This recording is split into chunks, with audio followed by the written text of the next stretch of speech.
Have you ever dreamed a dream so beautiful that you were afraid to lose it? I had that dream, the dream of becoming a mother. But to achieve what I longed for, I had to sacrifice more than I ever imagined. In a small, peaceful town in Georgia, where endless cotton fields stretch out like oceans of white and ancient oak trees whisper in the wind, there lived a woman named Lila. Lila was the embodiment of grace and talent, adored by the entire town for her skilled hands and vivid imagination. The dresses she made weren't just clothing, they were works of art, drawing customers from neighbouring towns eager to place orders. But behind her radiant facade, Lila carried a deep, aching sorrow. She couldn't have children. The little house Lila shared with her husband, Marcus, was always bathed in golden sunlight every evening. Gentle laughter and tender conversations often filled its cosy rooms. Marcus, a devoted and kind-hearted man, loved Lila with all his heart. But even his sweet, unwavering love couldn't fill the emptiness inside her. Lila had once thought Marcus and her passion for sewing would be enough to complete her life. Yet as each day passed, the silence of a childless home weighed heavier on her soul. Every morning, as sunlight filtered through the curtains, Lila would gaze outside and watch the children in town run freely down the dusty red roads. Their giggles, like cheerful melodies, echoed through the air. But to Lila, each burst of laughter was like a dagger to her heart. She couldn't help but feel envy as she watched other mothers hold their children close, their eyes sparkling with pride and joy. At first, Lila hid her pain, crying quietly in the small workspace at the back of her house, where she created her most beautiful dresses. But as the years went by, her longing for a child grew stronger, like a smouldering flame that refused to die. She tried everything, from herbal remedies to weekly prayers at church. Marcus, always by her side, would hold her hand and whisper comforting words. "We have each other, Lila. That's what matters most." Yet, no matter how sincere his words, they couldn't ease the anguish in her heart. She couldn't stop asking herself, why did everyone else have this happiness while she was left with this void? One evening, as the crimson hues of sunset painted the sky, Lila sat on the creaky rocking chair on her porch, staring into the distance toward the oak forest. The chirping of crickets seemed to harmonize with the storm of thoughts tormenting her mind. It was then she realized that if she didn't act, this emptiness would haunt her forever. And so a glimmer of hope sparked in her heart. She had to change her fate, no matter the cost. The next morning, Lila put on a simple blue dress and her favorite straw hat. She decided to visit Pearl, an elderly woman living on the edge of town. Pearl was not only known for her knowledge of herbs, but also for her mysterious tales of magic and the spiritual world. Though many dismissed her as a dreamer or even a witch, Lila felt Pearl might be her last hope. Pearl's house was tucked away at the end of a narrow path, surrounded by wild shrubs and blooming flowers. When Lila knocked on the door, Pearl appeared, her sharp, bright eyes gleaming beneath wrinkled skin. She invited Lila in, her hands never stopping as she stirred a fragrant pot of herbs. "I knew you would come," Pearl said, her gaze piercing through to Lila's soul. "Your longing burns so fiercely it's like a fire, consuming the very air around you." Startled but hopeful, Lila poured out her sorrow to Pearl. The old woman listened intently, nodding as if weighing a matter of great importance. After a long silence, she stood up, rummaged through an old chest, and retrieved a small, shimmering object. It was a scale, gleaming in shades of green and blue, smooth and cold to the touch, reflecting light like fragments of the night sky. "This," Pearl whispered, "is a mermaid's scale. It will guide you to the Blue Lake, home of the water spirits. They can grant wishes, but remember, no gift from them comes without a price." "Can they help me have a child?" Lila asked, her eyes brimming with hope. "They can," Pearl replied. "But be careful. They are clever and love to test one's heart. Be sure you know exactly what you want. And most importantly, keep your promise to them." Lila thanked Pearl and carefully held the scale in her hands. Its cold, smooth texture filled her with both fear and curiosity. She didn't know what awaited her, but one thing was certain: she wouldn't give up. That morning, before the first light of dawn fully broke over the horizon, the sky was painted in a faint shade of pink. Lila slipped on an old, worn sweater and stepped out of her small house onto the familiar red dirt road. A small bag hung from her shoulder, containing only a few essentials: a piece of bread, a bottle of water, and the shimmering green scale Mabel had given her. That scale, though tiny, seemed to hold an unexplainable power, like a lighthouse guiding her to her destiny. Lila's steps grew more resolute as she ventured deeper into the oak forest.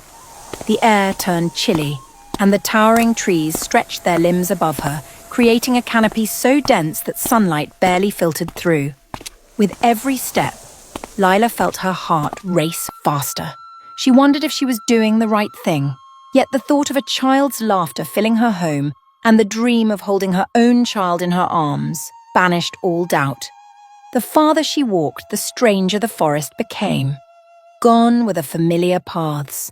In their place were narrow trails, fallen logs scattered haphazardly, and wild bushes that seemed to reach out, trying to hold her back. Occasionally, Lila paused to listen. The birdsong that once filled the air had vanished. Only the sound of the wind weaving through the branches and the crunch of dry leaves beneath her feet remained. The scale in her hand emitted a faint glow, growing brighter with every passing moment. It seemed to guide her, pulling her closer to the blue lake. Lila tightened her grip on the scale, feeling its icy chill seep into her palm, a sensation both strange and oddly comforting. She whispered to herself, "I can't turn back. I have to see this through." After what felt like an endless journey, Lila finally reached the blue lake. Stepping through the last cluster of bushes, she froze, holding her breath. Before her was a scene out of a fairy tale. The lake lay still and calm, its surface smooth as glass, reflecting the cerulean sky and the surrounding greenery.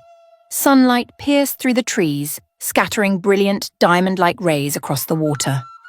The atmosphere was eerily quiet, as if the entire forest was holding its breath, watching her every move.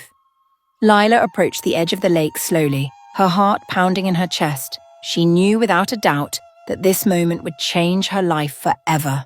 She knelt by the water's edge, the scale in her hand glowing so brightly it nearly blinded her. Raising it high above her head, she let its light ripple across the lake's surface. Her voice trembled but carried a firm resolve as she called out, "I come with a wish. Hear me." At first, nothing happened. The lake remained undisturbed, save for a few ripples spreading outward from where she stood. But then, the water began to churn. From the center of the lake, a whirlpool formed, deep and foreboding. The wind howled through the trees, a haunting symphony that heralded something extraordinary. And then, from within the swirling waters, two figures emerged. Lila's mouth fell open as she gazed at them. Two mermaids, creatures she had only ever read about in fairy tales. The mermaids rose gracefully from the water, their forms glowing as if sculpted from light itself. Their skin shimmered like rainbows, and their long, flowing hair drifted around them like silk ribbons in the current. Their eyes, brilliant and piercing like pearls, held a chilling intensity as they stared directly at Lila, as if reading every thought and secret she carried. One mermaid smiled, a smile both enchanting and unnerving. Her voice, soft as a breeze but as sharp as a blade, broke the silence. "Who are you? And what do you seek from us?" Lila swallowed hard, fighting to steady her breath. She took a deep, trembling inhale and stood taller. "My name is Lila," she said, her voice wavering but filled with determination. "I wish to become a mother." The two mermaids exchanged glances, their lips moving in whispered words, speaking a language Lila couldn't understand. The sound of their murmurs was delicate, like mist rising from the lake, yet it carried an air of unease. After a moment, one of the mermaids turned back to Lila, her gaze dark and probing, as though she could pierce right through Lila's soul. "We can grant you what you desire," the mermaid said, her voice soft yet commanding. "You will have 2 daughters, beautiful, healthy, and they will bring you joy." A wave of relief washed over Lila. Tears welled in her eyes and she nearly whispered her gratitude. But before she could speak, the mermaid continued, "But nothing is given freely." The second mermaid, who had remained silent until now, finally spoke. Her voice, though as sweet as a lullaby, carried a chill that sent shivers down Lila's spine. "In return, you must bring your daughters to our festival every year. This is the covenant we make, and you must honor it." Lila furrowed her brow, a sense of unease creeping into her heart. "What happens if I don't?" she asked, her voice barely above a whisper. The mermaids glanced at each other again. This time one of them replied, her eyes glinting like the edge of a knife. "If you break your promise, we will take back everything, your joy and what you hold most dear." Lila froze, the weight of their words sinking in. This wasn't just a promise, it was a lifelong burden, a pact she would have to carry forever. Yet the thought of becoming a mother, of hearing the laughter of children within her home, was too powerful to resist. "I agree," Lila said, her voice steady with resolve. The mermaids nodded, faint smiles gracing their lips. Yet in their eyes, Lila saw something deeper, something she couldn't quite understand. "Very well," one of them said. "Return home. Your wish will soon come true. But remember, this covenant cannot be broken. Do not defy it." The waters of the lake grew calm once more, the mermaids disappearing as if they had never been there. Lila stood alone, her heart racing, her mind spinning. It felt like a dream. But the glowing scale in her hand, now brighter than ever, was proof of the miracle she had just witnessed. As Lila turned to leave, the mermaid's final words echoed in her mind. "If you break your promise, we will take back everything." After returning from the Blue Lake, Lila began to feel a strange change within her body. At times she sensed the faint stirrings of new life, but the fear of her pact with the mermaids kept her from fully trusting what she felt. Marcus, her husband, noticed the radiant glow on Lila's face in the weeks that followed, but he had no idea what his wife had been through. And then, the miracle happened. Lila was pregnant. The news spread across the small Georgia town like a cool breeze sweeping through the cotton fields. The entire town seemed to brighten with joy, especially when the doctor confirmed that she wasn't expecting just one baby, but 2, a pair of twins. Marcus, though usually a quiet man, couldn't hide his pride. His smile was wider than ever, and his large hand was always gently resting on Lila's growing belly, as if protecting the life blossoming within her. "We've been blessed," Marcus whispered to Lila one night, his eyes shining like stars. But Lila couldn't shake her unease. The pact with the mermaids lingered in her mind like a shadow, hiding beneath her joy. She couldn't bring herself to tell Marcus, couldn't share the price they might have to pay. On a radiant morning, as the first rays of sunlight pierced through the oak trees, the cries of newborns filled the air. Alina and Maya had arrived. The townsfolk called them little angels, with their smooth, soft skin, sparkling eyes, and hair as delicate as sunlight. No one could deny that their birth brought a newfound vitality to the town. From the moment Alina and Maya were born, the town thrived even more. The harvests were bountiful, the rivers teemed with fish, and the atmosphere seemed wrapped in peace and prosperity. The villagers believed the presence of the twins was a sacred gift and gave endless thanks to the heavens for them. Lila, basking in her happiness, never let herself forget one thing. Don't let this joy make you forget the promise. Alina and Maya grew up like 2 gentle breezes blowing through the small town. Even from a young age, their extraordinary talent for dance began to shine. Watching their tiny feet glide effortlessly across the floor, Lila saw a natural grace in every movement. By the time they turned 5, the entire town gathered to watch Alina and Maya perform at the spring festival. Their delicate, mesmerizing steps captivated every eye. People from neighboring towns flocked to see Georgia's little angels. Applause roared like thunder every time they bowed to the audience, and the pride in Marcus and Lila's eyes sparkled brighter than ever. But their happiness always came with a reminder. Each night before bed, Lila would gently hold her daughters close and whisper, "Never forget, you must always keep your promise to the mermaids. It's not just a responsibility, it's how we show our gratitude." Alina and Maya, their clear, innocent eyes wide, always nodded, but they were too young to fully grasp the weight of those words. As Alina and Maya entered their teenage years, their fame spread even farther. Their dancing had reached a level of perfection that seemed almost otherworldly. They moved like the wind, soft yet powerful, leaving audiences spellbound. However, the special attention they received wasn't always a blessing. Some people in the town began to whisper, wondering if there was something unnatural about the two girls. "How can they be this perfect?" a few murmured. Admiration turned into envy, and rumours began to swirl. An elderly neighbour, Mrs. Clarisse, known for her curiosity, started asking questions.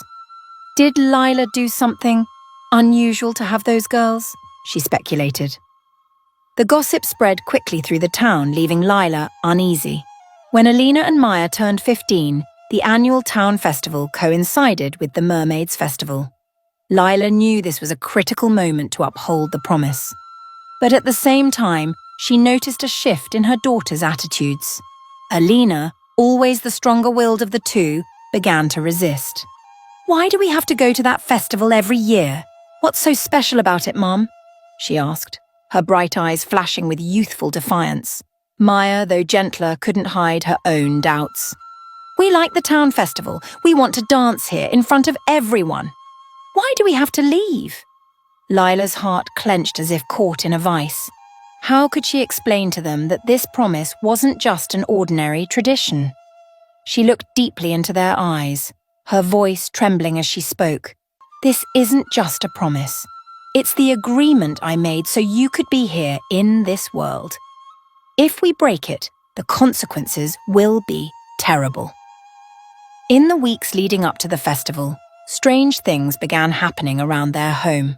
At night, Lila often heard the sound of rushing water, even though there were no rivers or streams nearby. Once, as she passed the mirror in her bedroom, she caught a glimpse of an unfamiliar face, a luminous figure with eyes that sparkled like stars, staring back at her. When she told Marcus about these occurrences, he only chuckled, chalking it up to her anxiety. But deep down, Lila knew these were warnings from the mermaids. She tried to persuade Alina and Maya, but the girls grew more stubborn by the day. They didn't understand that the town's prosperity, and their own fame, stemmed from the covenant their mother had made. The night before the festival, Lila prepared everything to take Alina and Maya to the Blue Lake. She coaxed them to go to bed early, promising that the ceremony would be special. But the next morning, when the sun rose high, Lila entered their room and found the beds empty. The blankets were tossed aside, the window was ajar, and there was no sign of Alina or Maya. Panic seized her. Lila ran outside, calling their names. Marcus, though still unaware of the full story, quickly joined in the search. The townspeople gathered, stunned by the news that the twins had vanished.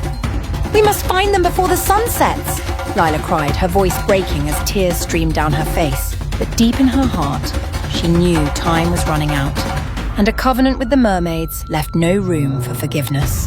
As the annual festival in the Georgia town approached, an air of excitement spread everywhere. Vibrant stalls were set up, children ran through the streets, and the sound of lively music filled the atmosphere.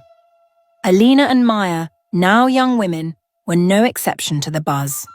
They spent days preparing for a special performance, a dance they had been perfecting for months. Lila stood by their side, carefully attending to every detail of their costumes. The dresses, made of soft silk, shimmered like water under the moonlight, a poignant reminder of the pact she had made with the mermaids years ago. Yet within Lila's heart, joy was always shadowed by an unshakable fear. That promise, to bring Alina and Maya to the festival every year, remained a heavy burden in her soul. The night before the festival, Lila coaxed her daughters to sleep early. "Tomorrow is a special day," she said, her voice gentle but her eyes filled with worry. "You need to rest and be ready." As the first light of dawn painted the sky in hues of pink and gold, Lila stepped into Alina and Maya's room to wake them. But her heart stopped. Their beds were empty. The blankets were tossed aside, the windows slightly ajar, and there was no trace of them anywhere. Panic seized her. Lila ran outside, calling their names at the top of her lungs. Marcus, her husband, quickly joined her, racing through the streets, questioning neighbours. A few villagers claimed they had seen the girls the night before, but no one knew where they had gone. Just then, an old farmer hurried toward them, his face etched with worry. "I saw your girls," he said, breathless. "They were taken to Lambert's estate, the wealthy merchant from the neighbouring town. They were locked in a carriage and they didn't look like they went willingly." Hearing this, Lila's mind spun. Why would Alina and Maya be there? Something was terribly wrong. Without hesitation, she bolted toward the neighbouring town, leaving Marcus and the concerned villagers behind. Lambert's mansion loomed like a fortress in the sparse forest. The grand house was surrounded by tall, imposing walls and a heavy iron gate. Lila pounded on the door with trembling hands. A servant opened it, his eyes cautious and questioning. "I've come to take my daughters back. They're here, aren't they?" Lila demanded, her voice pleading. The servant hesitated before finally leading her inside. They walked through dim hallways lit only by flickering candles on the walls. At last, Lila was brought to a large room, and the sight before her made her blood run cold. Alina and Maya were locked inside an iron cage, their hands and feet bound tightly. Around them, members of the Lambert family stood in a circle, muttering prayers under their breath. At the centre of the room, Mr. Lambert lay on a grand bed, his face pale as death. "What are you doing to my children?" Lila screamed, tears streaming down her face. An older woman, presumably Mrs. Lambert, turned to Lila, her voice cold and emotionless. "He is dying," she said, gesturing toward her husband. "The blood of your daughters, the blood of those blessed by fortune, will save him." Lila fell to her knees, her hands clasped in desperation. "Please let them go. If they don't reach the festival before sunset, something terrible will happen. You don't understand. I beg you." But the Lambert family ignored her pleas. "We don't care about your festival," Mrs. Lambert snapped. "Mr. Lambert is all that matters. If it takes sacrificing those girls, so be it." Lila rushed toward the cage, clawing at the lock, but the guards dragged her back. "Don't take my daughters," she cried, her voice breaking. "If you do, we will all pay the price." The sun sank lower in the sky, its golden glow fading to a fiery orange before giving way to the creeping shadows of dusk. Outside, the sky darkened ominously. Storm clouds swirled, black and heavy, while strong winds whipped through the mansion, tearing at the curtains and extinguishing the candles. Thunder roared like a beast unleashed, and from afar came a deep, rumbling sound, growing louder. It was water. A massive surge from the nearby river began flooding the town, its power destructive and unstoppable. Inside the room, water suddenly burst through the doors, rising rapidly until it reached their knees. When it touched Alina and Maya, something extraordinary happened. Their legs began to glow, and slowly, they transformed into shimmering mermaid tails. "Mother, help us!" Alina cried, her eyes wide with fear. "We don't want to leave you," Maya sobbed, tears streaming down her face. Lila fought against the rising water, desperately reaching for her daughters, but an invisible force held her back. "No, take me instead. Don't take my girls," she screamed, but her cries went unheard. The rushing water swept Alina and Maya out of the cage, carrying them through the room and beyond. It destroyed everything in its path. Lila tried to follow, but the current was too strong. She could only watch helplessly as her daughters were carried away. When the waters finally receded, an eerie silence hung in the air.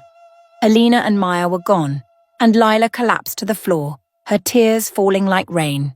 She knew in the depths of her soul that the mermaids had reclaimed what they had given. The price she had to pay was far greater than she had ever imagined. The sun had just dipped below the horizon, leaving the sky ablaze with hues of orange and red. The air grew heavy, carrying an ominous stillness. Lila, her eyes swollen and red from crying, ran through the dusty red roads, weaving past fallen trees and dense underbrush. In her hand, she clutched a worn, golden necklace, the only gift her mother had left her before passing away. That necklace was not just Lila's most precious possession. It was a symbol of love and sacrifice passed down through generations. Lila had no other choice. She was determined to take it to the Blue Lake, to plead for the forgiveness of the mermaids, and, more importantly, to win back Alina and Maya's freedom. When she reached the Blue Lake, Lila stopped at the water's edge. She nearly collapsed, her breath ragged and laboured from exhaustion, but in her eyes, a faint glimmer of hope remained. The lake was still as a mirror, reflecting the full moon high above. Raising the necklace high, her voice trembled but rang with resolve. "Oh, mermaids, I have come to beg for your mercy. Please hear my plea." At first, nothing happened. The lake remained motionless, the only sound a gentle breeze rustling through the trees. But then, from the centre of the lake, small ripples began to form. The water swirled, quickly becoming a powerful vortex, and from its depths emerged two mermaids, their figures shimmering under the moonlight. Their skin glowed as if cloaked in rainbows, yet their eyes were cold and stern. "You have broken your promise," one of the mermaids spoke, her voice echoing like a bell. "Your daughters now belong to us, forever." Lila dropped to her knees, tears streaming down her face. "I know I failed. I couldn't protect my daughters. I beg you, give me a chance to make this right." The two mermaids exchanged a glance, then one tilted her head and spoke. "Why should we forgive you? You broke the covenant. The price of freedom is never cheap." Sobbing, Lila's trembling hands lifted the golden necklace. "This is the most valuable thing I own. It's my mother's keepsake, and it holds the meaning of her entire life. I offer it to you in exchange for my daughter's freedom." The mermaids' gazes shifted to the necklace, which glinted under the moonlight. They whispered to each other in a language Lila could not understand, but she could feel the weight of their deliberation.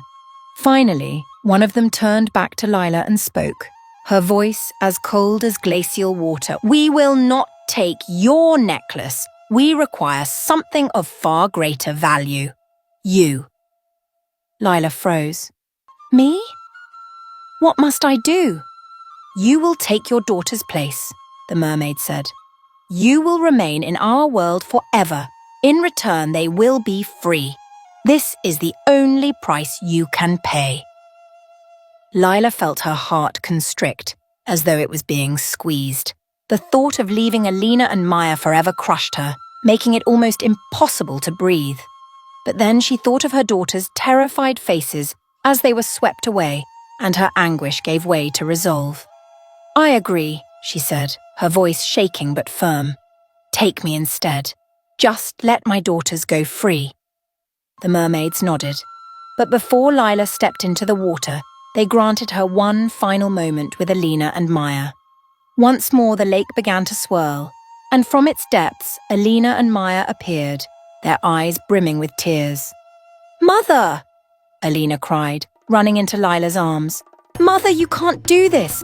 Please don't leave us!" Maya sobbed, clinging tightly to her mother's hand. Lila held them both, tears streaming down her face. "My loves, I have no other choice. This is the only way for you to live freely, to have a future."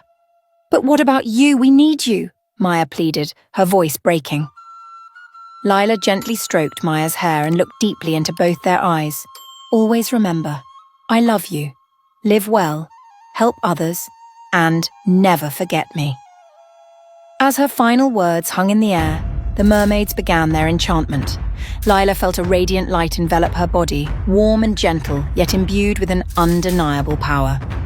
Take care of each other, and always keep your promises, she said, smiling through her tears. Alina and Maya screamed, desperately reaching for their mother, but an unseen force pulled them away. They watched, horrified, as their mother's legs began to transform into a shimmering mermaid tail. Light cascaded from her body, merging with the water until she was no longer the woman they knew. Lila turned to look at her daughters one last time, her eyes filled with love and reassurance. I will always be with you, no matter where I am. When Lila disappeared into the deep blue waters, Alina and Maya stood frozen by the lakeshore. The wind swept through, carrying the scent of moss and mist, but nothing could ease the pain that weighed heavily on the two girls' hearts. Tears streamed down their faces, mingling with the gentle ripples of the lake. "Mother," Maya whispered, her voice choked with sorrow. "What did we do to deserve this? What made her sacrifice herself for us?" Alina asked, her fists clenched tightly as if trying to hold on to the last bit of warmth from their mother. But instead of letting grief consume them, they felt something else stir deep within, a quiet, smouldering flame. It wasn't anger, it was gratitude and an unwavering determination. Alina, always the stronger of the two, wiped the tears from her cheeks. "Mother gave everything to save us. We can't let her sacrifice be in vain." Maya nodded, her eyes still brimming with tears, but now filled with resolve. "We have to live well, Alina. We have to do things that would make her proud. We have to honor our promise." The two girls stood at the edge of the lake, its surface now calm and serene. They placed their hands over their hearts and whispered into the wind, "Mother, we promise to always remember your teachings. We will live to spread love, kindness, and gratitude. And one day, if we find a way, we will bring you back." In the days that followed, Alina and Maya returned to the town, where the people were still reeling from what had happened. No one knew the full details of Lila's pact with the mermaids, but everyone understood that her disappearance was a profound loss. Alina and Maya began embarking on new journeys. They didn't just continue to captivate audiences with their breathtaking dances. They used their talents to help those in need. Alina, with her strong will, took the lead in community projects, assisting those who faced hardships in the town. Maya, with her gentle heart, cared for orphans and the elderly. Wherever they went, they carried their mother's final words with them: live well and help others. But life wasn't always peaceful. One night, as Alina and Maya sat by the fireplace in their small home, a cold wind swept through, extinguishing the candles in the room. Maya shivered, sensing something unusual. "Alina, did you hear that?" Maya asked, her wide eyes reflecting the pale moonlight streaming through the window. Alina furrowed her brow, straining to listen. Then they both heard it, a soft, faint sound, like the whisper of flowing water. "Don't forget, the covenant." The sisters looked at each other, their hearts pounding. Alina stood abruptly and walked to the window. In the distance, the lake shimmered under the moonlight, but something was different.